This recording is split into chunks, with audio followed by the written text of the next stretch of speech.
The original Prague-12 study was a prospective multicenter randomized study assessing the effect of concomitant surgical ablation in patients who are candidates for cardiac surgery due to coronary artery disease or valve disease and who have a history of atrial fibrillation. So this was a target population of the study, and these patients were enrolled and randomized to either cardiac surgery alone without concomitant surgical ablation of atrial fibrillation or cardiac surgery plus concomitant ablation of atrial fibrillation. And the ablation consisted of left-sided lesion set. It means of lesion set on left atrium, plumbar vein isolation, interconnecting lesion between inferior veins, and the lesion to mitral annulus, and what is important, resection of the atrial appendage. And the one-year results were presented in 2012 during ESC meeting, and as it was shown, some points were important. Firstly, the ablation was safe. It was not associated with the increased mortality or morbidity. Secondly, the ablation was effective in terms of having more often signs written at 1 year after surgery, but there was no clinical effect.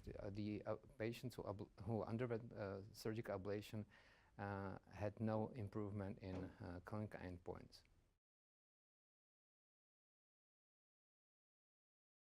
The design of the trial we are going to present here on HRS is to show the long-term follow-up of Prague-12 trial, because as we know from the last reported trials like Castle-AF or Cabana, to see the effects of ablation of atrial fibrillation could take some time. So the goal was to show the effects of surgical ablation after 5 years of the surgery. To fully explain the results, I would like to start with the description of basal characteristics. Both groups, surgical ablated patients and controls, were similar with respect from basic clinical characteristics such as age and so on, with one exception. It was the history of myocardial infarction. History of myocardial infarction was more often in controls than in the ablated group. And regarding the results, the primary endpoint of the current analysis of the 5-year outcome was a composite of cardiovascular death, a stroke, bleeding, and need of hospitalization for worsening of heart failure. And in the analysis, we saw that the incidence of primary endpoint was more often in controls than in the ablated patients, with a p-value 0.02.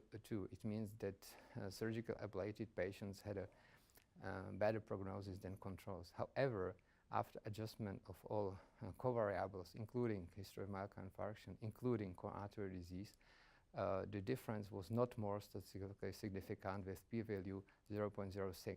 So it was very close to the statistical significance, but it did not meet statistical significance. In the secondary endpoint analysis, there was one very important thing.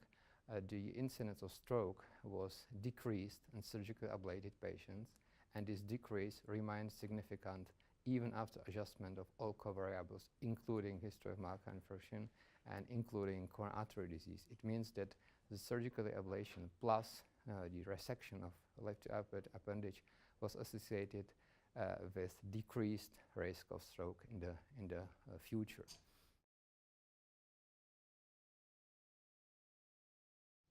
The implication could be that the surgical ablation of atrial fibrillation should be done, I think, in all patients who are indicated for cardiac surgery and have a history of atrial fibrillation. Because nowadays, according to the older trials, we know that it is safe, it is associated with higher chance with signs written, but we can see now that in the long term, it is also associated with a better survival, or at least with decreased rate of stroke in the future.